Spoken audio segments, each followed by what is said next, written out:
и 4000 человек, которые до сих пор остаются в тюрьме, должны быть свободны немедленно.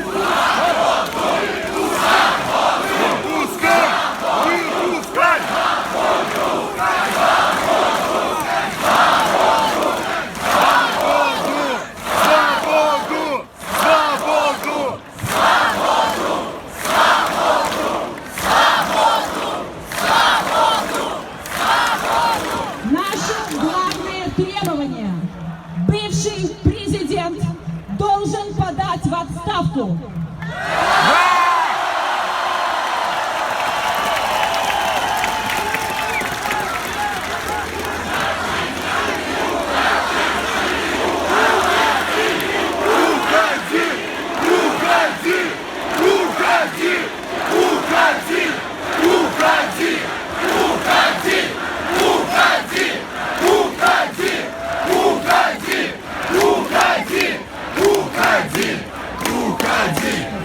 Мы видим, что режим готов пойти абсолютно на все, чтобы остаться у власти.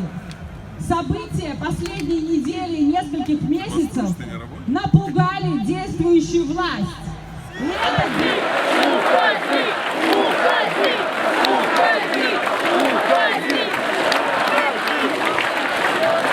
Мы не успокоимся.